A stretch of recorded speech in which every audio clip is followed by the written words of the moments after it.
എല്ലാവർക്കും നമസ്കാരം. അപ്പോൾ ഇതിൻ്റെ മൂന്നാമത്തെ വീഡിയോ ആണ്. അപ്പോൾ ഈ വീഡിയോയിൽ ഞാൻ പറയാൻ ഉദ്ദേശിക്കുന്ന കുറച്ച് കാര്യങ്ങളുണ്ട്. എൻ്റെ മുമ്പുള്ള രണ്ട് വീഡിയോസും പോലെ തന്നെ ഈ വീഡിയോസിനകത്തും ഞാൻ ഷെയർ ചെയ്യാൻ ആഗ്രഹിക്കുന്നത് എൻ്റെ തോട്ട്സിനെ പറ്റിയാണ്. അപ്പോൾ ഞാൻ കഴിഞ്ഞ രണ്ടാമത്തെ വീഡിയോയ്ക്കകത്ത് ഒരു രണ്ട് തോട്ട്സിനെ പറ്റിയാണ് മെയിനായിട്ട് പറഞ്ഞത്. ഒന്നാമത്തെ തോട്ട്, ഫ്രൈഡേസിൽ മാർക്കറ്റ് ഫോൾ ചെയ്യുന്നതിനെ പറ്റി ഉള്ളൊരു സ്റ്റഡി. അതായത് ഫ്രൈഡേ ആണെന്നുണ്ടെങ്കിൽ നെക്സ്റ്റ് വരുന്ന 2 ദിവസങ്ങൾ, അത് സാറ്റർഡേയും സൺഡേയും ആണ്. ഇപ്പം നോർമലി ഒരു പെർസെപ്ഷൻ മാർക്കറ്റിൽ ഉള്ളതെന്ന് വെച്ച് കഴിഞ്ഞാൽ ഫ്രൈഡേ ആയതുകൊണ്ട് സാറ്റർഡേയും സൺഡേയും വരുന്നത് കൊണ്ട് ഇൻവെസ്റ്ററിന്റെ ഫിയർ കൂടുതലായിരിക്കും, അതുകൊണ്ട് ഫോളിനുള്ള ചാൻസ് കൂടുതലാണ് എന്നാണ് ഞാൻ വിശ്വസിച്ചത്. അങ്ങനെയാണ് പല യൂട്യൂബേഴ്സും ആ രീതിയിലാണ് സംസാരിച്ചുകൊണ്ടിരുന്നത്. പക്ഷെ അതൊരു വേരിയബിൾ മാത്രമാണ് എന്നുള്ളത് എനിക്കറിയാം. അപ്പം ഞാനത് ഡേറ്റാ ബേസിനകത്ത് പോയി ചെക്ക് ചെയ്ത്, അതായത് ഒരു വർഷത്തെ ഡേറ്റ എടുത്ത് ചെക്ക് ചെയ്ത് അത് ശരിയാണോ ഇല്ലയോ എന്ന് ഒരു സ്റ്റഡി നടത്തി. അപ്പോൾ ആ സ്റ്റഡിയുടെ റിസൾട്ടാണ് ഇന്ന് ഈ വീഡിയോയിലൂടെ ഞാൻ പറയാൻ ഉദ്ദേശിക്കുന്നത്. പിന്നെ രണ്ടാമതൊരു കാര്യം, നമുക്ക് എങ്ങനെ സ്മാർട്ട് മണിയെ ട്രാക്ക് ചെയ്യാം, അതായത് 5 സെക്കൻഡ് ചാർട്ട് വല്ലതും യൂസ് ചെയ്തിട്ട് സ്മാർട്ട് മണി എങ്ങനെ ട്രാക്ക് ചെയ്യാം. അത് ഞാൻ ഒരു ഇനിഷ്യൽ സ്റ്റഡിയിലായിട്ടുള്ളതേ ഉള്ളൂ. ചില പോസിറ്റീവ് റിസൾട്ട് ഉണ്ട്, പക്ഷെ അത് ഞാൻ ഈ വീഡിയോയിൽ റിവീൽ ചെയ്യാൻ ആഗ്രഹിക്കുന്നില്ല. അത് കുറച്ചും കൂടെ ഒരു ബെറ്റർ ആയിട്ടൊരു ക്ലാരിറ്റി കിട്ടിയതിന് ശേഷം നിങ്ങളുടെ മുന്നിൽ വരാം എന്ന് ഞാൻ വിചാരിക്കുന്നു. അപ്പോൾ ഇന്നത്തെ വീഡിയോയുടെ ഉദ്ദേശം, ഫ്രൈഡേയിൽ മാർക്കറ്റ് വീഴാനാണോ കയറിപ്പോകാനാണോ, എന്തിനാണ് സാധ്യത, സ്കോപ്പ് ഏതിനാണ് എന്നുള്ളതാണ്. ഒരൊറ്റ വേരിയബിൾ മാത്രമേ കൺസിഡർ ചെയ്യുന്നുള്ളൂ, അതായത് ഫ്രൈഡേ ആണ് എന്നുള്ളൊരു വേരിയബിൾ മാത്രമേ കൺസിഡർ ചെയ്യുന്നുള്ളൂ. മാർക്കറ്റ് അതിന്റെ റാലിയിലാണോ, മാർക്കറ്റ് ഇറങ്ങിക്കൊണ്ടിരിക്കുന്ന ഫേസിലാണോ, അതോ സൈഡ് വേസിലായിട്ടുള്ളൊരു ഫേസിലാണോ എന്നുള്ള കാര്യങ്ങളൊന്നും തന്നെ കൺസിഡർ ചെയ്യുന്നില്ല. പകരം കൺസിഡർ ചെയ്യുന്നത് ഇൻവെസ്റ്ററിന്റെ ഫിയർ മാത്രമാണ്. എങ്ങനെയുള്ള ഫിയർ? ഫ്രൈഡേ ആയതുകൊണ്ട് മാത്രമുള്ള ഫിയർ മാത്രമാണ് നമ്മളിവിടെ കൺസിഡർ ചെയ്യുന്നത്. അപ്പോൾ ഞാൻ നിങ്ങളോട് കഴിഞ്ഞ വീഡിയോയിൽ സംസാരിച്ചിരുന്ന പോലെ തന്നെ ഞാൻ പോയി ഡേറ്റ ചെക്ക് ചെയ്തു. NSEയുടെ വെബ്സൈറ്റിനകത്ത് ഡേറ്റ അവൈലബിൾ ആണ്. ആ ഡേറ്റ എങ്ങനെ എടുക്കണം എന്നുള്ള കാര്യങ്ങളെല്ലാം ഞാൻ ഡീറ്റെയിൽ ആയിട്ട് തന്നെ നിങ്ങൾക്ക് പറഞ്ഞു തരാം.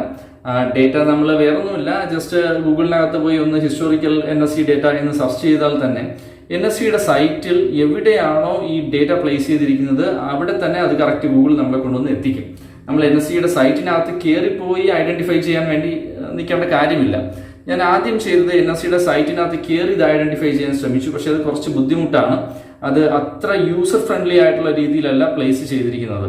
അതുകൊണ്ട് പുതിയൊരാൾക്ക് പെട്ടെന്ന് വന്നത് ഐഡന്റിഫൈ ചെയ്യാൻ പാടായിരിക്കും. എന്നാൽ ജസ്റ്റ് ഗൂഗിളിൽ നിങ്ങളൊന്ന് സെർച്ച് ചെയ്ത് നോക്കിയാൽ, അതായത് Nifty historical data from NSE website എന്നുള്ള രീതിയിൽ ഒന്ന് സെർച്ച് ചെയ്ത് കൊടുത്താൽ തന്നെ ഗൂഗിൾ കറക്റ്റ് ആയിട്ട് അതിന്റെ ഏതാണോ ലാൻഡിംഗ് പേജ്, NSEയുടെ ഏത് പർട്ടിക്കുലർ പേജിലോട്ടാണോ പോവേണ്ടത് ആ പേജിൽ തന്നെ നിങ്ങളെ കൊണ്ടുചെന്ന് എത്തിക്കും. അവിടെ നിന്ന് നിങ്ങൾക്ക് ജസ്റ്റ് ഏത് സീരീസിന്റെ ആണ് ഡേറ്റ വേണ്ടതെന്നുള്ളത് ചൂസ് ചെയ്ത് കൊടുക്കുക മാത്രം മതി.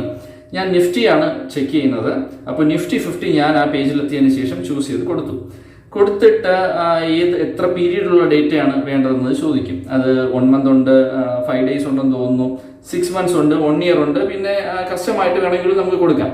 ഞാൻ 1 ഇയറിന്റെ ഡേറ്റ മാത്രമാണ് എടുത്തത്. ഈ 1 ഇയറിൽ ഓരോ ദിവസവും, ഫ്രൈഡേ എന്ന് പറഞ്ഞാണ് നമ്മൾ തുടങ്ങിയതെങ്കിലും, ഞാൻ മൺഡേ മുതൽ ഫ്രൈഡേ വരെയുള്ള ഓരോ ദിവസത്തിന്റെയും മാർക്കറ്റ് ഫോൾ ചെയ്യാനും മാർക്കറ്റ് തിരിച്ച് കയറിപ്പോവാനും ഉള്ള പ്രോബബിലിറ്റി നോക്കി. അപ്പൊ ഇൻട്രസ്റ്റിംഗ് ആയിട്ട് എനിക്ക് മനസ്സിലായ ഒരു കാര്യം എന്ന് വെച്ച് കഴിഞ്ഞാൽ, ശരിക്കും പറഞ്ഞാൽ ഫ്രൈഡേയിൽ കഴിഞ്ഞ ഒരു വർഷത്തിൽ മാർക്കറ്റ് ആ രീതിയിൽ വീണിട്ടില്ല. മാർക്കറ്റ് 36% പ്രോബബിലിറ്റിയിലെ വീണിട്ടുള്ളൂ. എന്ന് വെച്ചാൽ 100 ദിവസം ഉണ്ടായിരുന്നെങ്കിൽ ആ 100 ദിവസത്തിൽ 36 ദിവസങ്ങളിൽ മാത്രമേ ഫ്രൈഡേയിൽ മാർക്കറ്റ് വീണിട്ടുള്ളൂ. ഒരു എക്സാമ്പിളിന് വേണ്ടിയാണ് 100 എന്ന് പറഞ്ഞത്. അപ്പോൾ 100 ആണ് ഫ്രൈഡേസ് വരുന്നതെങ്കിൽ അതിലൊരു 36 ഫ്രൈഡേസുകളിൽ മാത്രമേ മാർക്കറ്റ് താഴോട്ട് വീണിട്ടുള്ളൂ. ബാക്കിയുള്ള ദിവസങ്ങളിൽ മാർക്കറ്റ് സ്ലൈറ്റ് ആയിട്ട് അപ്പോ അല്ലെങ്കിൽ നല്ല രീതിയിൽ അപ്പോ ആണ് കഴിഞ്ഞ ഒരു വർഷത്തിൽ ആയിരിക്കുന്നത്. അത് ഫ്രൈഡേ എന്നുള്ളൊരു വേരിയബിൾ മാത്രമാണ് ഇവിടെ എടുത്തിരിക്കുന്നത്. മാർക്കറ്റിന്റെ ട്രെൻഡ് എങ്ങനെയാണ്, മാർക്കറ്റ് കയറുന്ന ഫേസിലാണോ എന്നൊന്നും കൺസിഡർ ചെയ്തിട്ടില്ല. ഫ്രൈഡേയിൽ 36% മാത്രമേ മാർക്കറ്റ് വീഴാനുള്ള പ്രോബബിലിറ്റി ഉള്ളൂ. എന്നാൽ ട്യൂസ്ഡേയും തേഴ്സ്ഡേയും മാർക്കറ്റ് വീഴാനുള്ള പ്രോബബിലിറ്റി ഏറ്റവും കൂടുതലുള്ളത് തേഴ്സ്ഡേയും അതുപോലെ തന്നെ ട്യൂസ്ഡേയുമാണ്. തേഴ്സ്ഡേയും ട്യൂസ്ഡേയും market around, Thursday market around ഒരു 60% അടുപ്പിച്ചോളം, ഒരു 56%ഓളം വീഴാനുള്ള പ്രോബബിലിറ്റി ഉണ്ട്. എന്നാൽ അതൊരു ട്യൂസ്ഡേ വരുമ്പോൾ ഒരു അറൌണ്ട് 48%ഓളമാണ് അതിന്റെ പ്രോബബിലിറ്റി. അപ്പോൾ ട്യൂസ്ഡേയും തേഴ്സ്ഡേയും വെച്ച് നോക്കുമ്പോൾ ഫ്രൈഡേ അത്രയധികം മാർക്കറ്റ് വീഴാനുള്ള സാധ്യതയില്ല എന്നുള്ളതാണ് ഡേറ്റ കാണിക്കുന്നത്. എന്നാൽ നിങ്ങൾ വേറൊരു ഇയറിന്റെ ഡേറ്റ നോക്കിക്കഴിഞ്ഞാൽ അതിനകത്ത് ചെറിയ വേരിയേഷൻ വരും, അത് ഞാൻ സമ്മതിക്കുന്നു. പക്ഷേ ഇവിടെ ഉദ്ദേശിക്കുന്നത് നമുക്കെല്ലാം ഒരു മിത്ത് ഉണ്ടല്ലോ, അതായത് ബേസിക്കലി ഫ്രൈഡേ ആണ്, ഫിയർ ഫാക്ടർ കൂടുതലാണ്, അതുകൊണ്ട് തന്നെ മാർക്കറ്റ് ക്രാഷ് ആവാനാണ് ചാൻസ്. ഈ സാധനം നമ്മുടെ മനസ്സിലുണ്ടെങ്കിൽ, ഈ ഒരു റിയലൈസേഷൻ ആണ്, ഈ ഒരു തോട്ടാണ് നമ്മുടെ മനസ്സിൽ കിടക്കുന്നതെങ്കിൽ നമ്മൾ ഫ്രൈഡേയിൽ ട്രേഡ് എടുക്കുമ്പോൾ ഡെഫിനറ്റ്ലി നമ്മൾ അവിടെ ഒരു സെൽ സൈഡ് ആയിരിക്കും നമ്മുടെ മനസ്സിലുണ്ടാവുക, അല്ലേ? പക്ഷേ ഡേറ്റാബേസ് നമ്മൾ നോക്കിയിട്ട് എന്തായിരുന്നു പ്രോബബിലിറ്റി എന്ന് മനസ്സിലാക്കി വന്നു കഴിഞ്ഞാൽ കുറച്ചും കൂടെ ആക്യുറേറ്റ് ആയിട്ട് ട്രേഡ് എടുക്കാനുള്ള പോസിബിലിറ്റീസ് നമുക്കുണ്ടാവും. അത് മാത്രമാണ് എൻ്റെ വീഡിയോയുടെ ഉദ്ദേശം ഇവിടെ.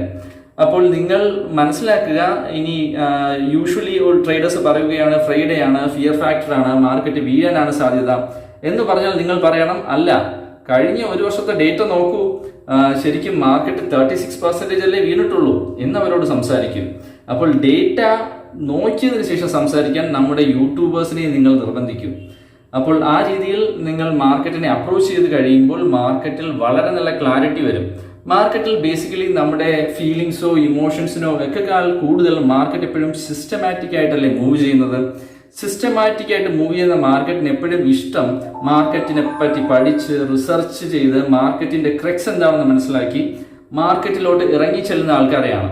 അവരെ മാർക്കറ്റിന് ഭയങ്കര ഇഷ്ടമാണ്, കാരണം മാർക്കറ്റ് അവരെ വളരെയധികം സഹായിക്കും. കാരണം മാർക്കറ്റ് എന്താണ് എന്നുള്ളത് അവർക്കറിയാം. മാർക്കറ്റ് അവരുടെ ഒരു ഫ്രണ്ടായി മാറിക്കഴിഞ്ഞു. എന്തുകൊണ്ട്? കാരണം മാർക്കറ്റിനെ കൂടുതലായി അയാൾ മനസ്സിലാക്കി. അതുകൊണ്ട് തന്നെയാണ് ഈ ഒരു കാര്യം സംഭവിക്കുന്നത്. അപ്പോൾ ഫ്രൈഡേ എന്ന് പറയുന്ന ആ ഒരു മിത്ത് നിങ്ങൾ മനസ്സിൽ നിന്ന് മാറ്റിവെക്കൂ. ഇനി അത് എങ്ങനെ എടുക്കാം എന്നുള്ളതിന്റെ ഡീറ്റെയിൽ ആയിട്ടുള്ള സ്ക്രീൻ റെക്കോർഡർ ഞാൻ എൻ്റെ ഈ വീഡിയോയുടെ ലാസ്റ്റ് പ്ലേസ് ചെയ്യുന്നുണ്ട്.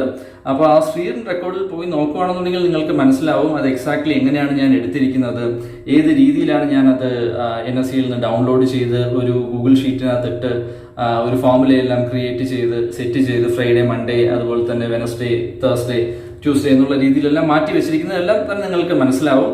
ഇനി എന്തെങ്കിലും ഡൗട്ട് ഉണ്ടെങ്കിൽ നിങ്ങൾ വീഡിയോയിൽ കമന്റായി ചോദിക്കുക. എനിക്ക് നിങ്ങളുടെ കമന്റുകൾ ഒത്തിരി ഇഷ്ടമാണ്. അധികം കമന്റുകളൊന്നും ഇതുവരെ വന്നിട്ടില്ല, 2 വീഡിയോ ആയതേ ഉള്ളൂ. ആരെങ്കിലും ഒരു സംശയം ചോദിക്കുമ്പോൾ അത് ശരിക്കും എന്ന് വെച്ചാൽ അയാളുടെ ഒരു സംശയത്തെക്കാൾ കൂടുതൽ എൻ്റെ ഒരു സെൽഫിഷ് തോട്ടാണ് കേട്ടോ. എന്ന് വെച്ചാൽ അയാൾ ഒരു സംശയം ചോദിക്കുമ്പോൾ നമ്മുടെ മനസ്സിൽ സ്പാർക്ക് ആവും, വേറെ എന്തെങ്കിലും ഒരു കാര്യമായിരിക്കും സ്പാർക്ക് ആവുന്നത്, ട്രേഡിംഗ് റിലേറ്റഡ് ആയിട്ടുള്ള ഒരു ഐഡിയ ആയിരിക്കും സ്പാർക്ക് ആവുന്നത്. പലർക്കും പല രീതിയിലല്ലേ, പല രീതിയിൽ ഒരാൾ ഒരു ഡൗട്ട് ചോദിക്കുമ്പോൾ മേ ബി അയാളുടെ മനസ്സിലുള്ള ഒരു കാര്യമായിരിക്കും, പക്ഷെ പറഞ്ഞു കൊടുക്കുന്ന ആളുടെ മനസ്സിൽ മറ്റു പല ആശയങ്ങളും ഉണ്ടാവാനുള്ള സാധ്യതയുമുണ്ട്. അപ്പോൾ അങ്ങനെ ഒരു ചെറിയൊരു സെൽഫിഷ് തോട്ടും കൂടിയുണ്ട് നിങ്ങളുടെ കമന്റ്സിന് റിപ്ലൈ ചെയ്യാൻ, അല്ലെങ്കിൽ നിങ്ങളുടെ ഡൗട്ട്സിന് റിപ്ലൈ ചെയ്യാനുള്ള എൻ്റെ ഒരു ആഗ്രഹത്തിന് പിന്നിൽ. അപ്പോൾ ഈ പറയുന്ന ഗൂഗിൾ ഷീറ്റ്, ഞാൻ പ്രിപ്പയർ ചെയ്ത ഗൂഗിൾ ഷീറ്റ്, പ്രോബബിലിറ്റീസ് ഓരോ ആഴ്ചയും എത്രത്തോളമാണ് എന്ന് പറയുന്ന ഗൂഗിൾ ഷീറ്റ്, ആ ഗൂഗിൾ ഷീറ്റിന്റെ ലിങ്കും ഞാൻ ഈ ഡിസ്ക്രിപ്ഷനിൽ പേസ്റ്റ് ചെയ്തേക്കാം. നിങ്ങൾ ആ ഗൂഗിൾ ഷീറ്റിനകത്ത് പോയി നോക്കൂ. അത് വേണമെങ്കിൽ കോപ്പി ചെയ്ത് നിങ്ങൾക്ക് എടുക്കാം. കോപ്പി ചെയ്തെടുത്ത് നിങ്ങൾക്ക് അത് യൂസ് ചെയ്യാം. അതിനകത്ത് റെഡിമെയ്ഡ് ആയിട്ട് ഞാൻ കുറച്ച് ഫോർമുലാസ് സെറ്റ് ചെയ്തിട്ടുണ്ട്. വലിയ കോംപ്ലിക്കേറ്റഡ് ഫോർമുലാസ് ഒന്നുമല്ല, വളരെ സിമ്പിൾ ആയിട്ടുള്ള ഫോർമുലാസ് ആണ്. ഡേറ്റിനെ ഡേയ്സിലോട്ട് കൺവേർട്ട് ചെയ്യാനുള്ള ഫോർമുലാസ് ആണ് ബേസിക്കലി. അത് വളരെ ബേസിക് ആയിട്ടുള്ള ഫോർമുലയാണ്. നിങ്ങൾക്ക് ഗൂഗിൾ സെർച്ച് ചെയ്താൽ തന്നെ കിട്ടും. അതിന്റെ ആവശ്യമില്ല, ഇപ്പോൾ ആൾറെഡി ഞാൻ റെഡിമെയ്ഡ് ആയിട്ട് ചെയ്ത് വെച്ചിട്ടുണ്ട്. അപ്പോൾ അത് നിങ്ങൾക്കത് യൂസ് ചെയ്യാം. അപ്പോൾ ഇതാണ് എനിക്ക് മെയിനായിട്ട് ഈ വീഡിയോയിൽ പറയാനുള്ളത്.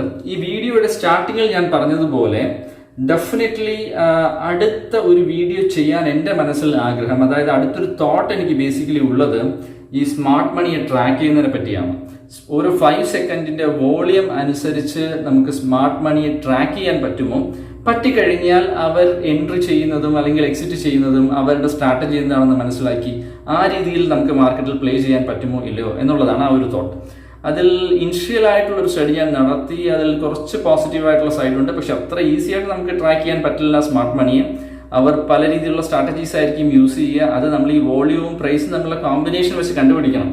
അത് ചിലപ്പോൾ അവർ നമ്മളെ പറ്റിക്കുന്ന രീതിയിൽ ഈ കോമ്പിനേഷനൊക്കെ ഉണ്ടാക്കിക്കൊണ്ട് വന്നു കളയും.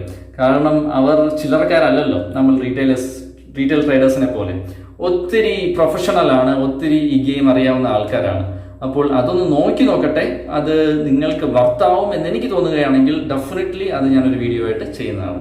അപ്പോൾ ഈ വീഡിയോയിൽ നിങ്ങൾ എൻ്റെ ഈ കാര്യങ്ങളെല്ലാം കേട്ടുകൊണ്ടിരുന്ന നിങ്ങൾക്ക് എല്ലാവർക്കും നന്ദി. അപ്പോൾ നമുക്ക് ഉടനെ തന്നെ ഒരു അടുത്ത വീഡിയോയിൽ കാണാം. നെക്സ്റ്റ് വീഡിയോയിൽ നമുക്ക് കുറച്ചും കൂടെ ശക്തമായി, കുറച്ചും കൂടെ ഊർജിതമായി പുതിയ കാര്യങ്ങൾ പഠിക്കാം. പുതിയ പുതിയ തോട്ട്സ് നമുക്ക് ക്രിയേറ്റ് ചെയ്യാം, പുതിയ പുതിയ ലേണിങ്സ് നമുക്ക് ക്രിയേറ്റ് ചെയ്യാം. നമുക്ക് എല്ലാവർക്കും ഈ മാർക്കറ്റിൽ നിന്ന് തന്നെ ഏർണിങ്സ് ഉണ്ടാക്കാനായിട്ട് ശ്രമിക്കാം.